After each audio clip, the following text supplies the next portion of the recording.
Hey guys, welcome back to another video. Today I just thought I would do a how-to video on how to do a crank angle sensor in a VT Commodore with a L67 or an Ecotech motor. So yeah, let's get straight into it. So first of all, you want to make sure your battery's disconnected, and then we're going to take our belts off. I've got a tensioner here for L67 and a tensioner here. I think they're 15mm, and we'll take the belts off. If you've got an Ecotech, they've only got one belt that goes around, so you just have to find your tensioner and loosen the bolt. The tensioner will come down and you can take your belt off. What is up? Living off the edge like a barber lining up. Just another day and another dollar, bruh. I'm dialing in, just count it up. Another win, can't get enough. Watch me pivot in a clay for my love.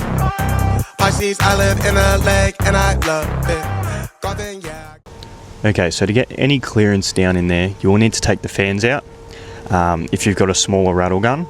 If you've got a big boy like I do, you've got to take the radiator fan out, the radiator out, which means that you'll have to drain all your coolant.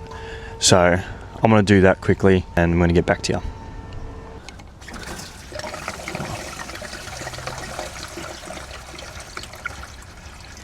Then pull your top hose and then take your radiator out.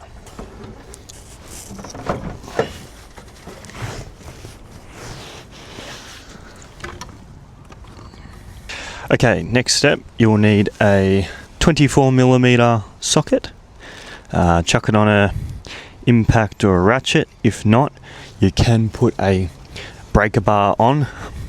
So you can put your socket on, you can have a breaker bar go to the subframe, and you can crank the car for like a split second to loosen it. Wouldn't recommend doing it that way, so if you can do it any other way, do that first. Mine was already loose previously. I never tightened it. It will give you a hard time, so just stick with it.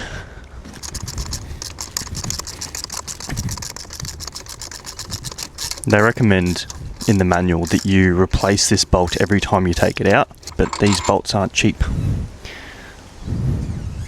There you go. Next we have our pulley tool. So you can buy these from Supercheap Auto, Repco, Autobarn, whatever. The only thing is they will come with big thick bolts, and these Ecotech motors don't take that. So for me, I had to get these 6mm bolts with some thick washers so they didn't pull through the pulley tool. And what you want to do is, so they've got 3 holes in your pulley, and your 6mm bolts will actually screw in. So you put your pulley tool in there. Now it is a pain in the bum. Oh, there we go, found it straight away. Screw it in, screw that bad boy in. Down there. Tighten down this bolt. Your pulley tool will pull back on the pulley itself and cause it to come off.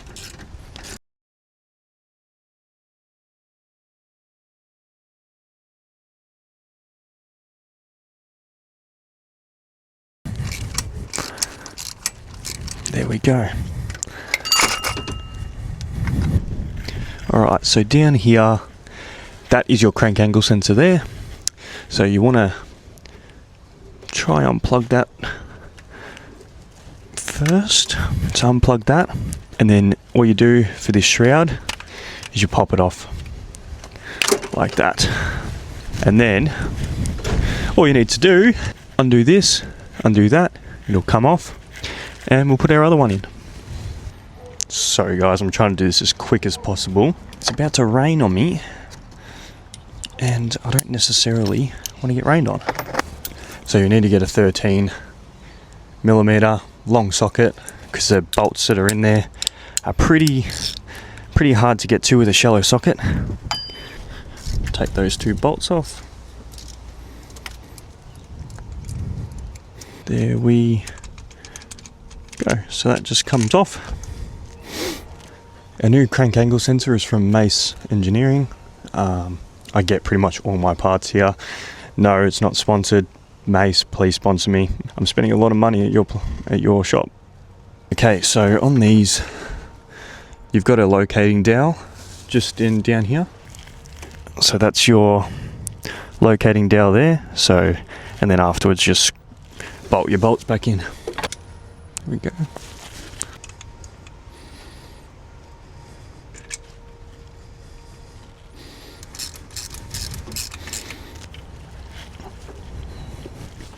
Next we're going to put our shroud back on. Make sure you do this before plugging the sensor back in. Pop her on, pop that on. Alright, now we can put the pulley back on. It can only go one way on. So you got a key hole there. You got to locate it with the key, which is on this side. I don't know if you can see that key just there. And it should slide on. Some cars might be a little bit more persuasive than others, or some engines. We'll grab our bolt, chuck it in, and tighten her down. Now you will have to tighten this and push the pulley in. So I'm going to do that with the rattle gun. It's going to be a bit noisy.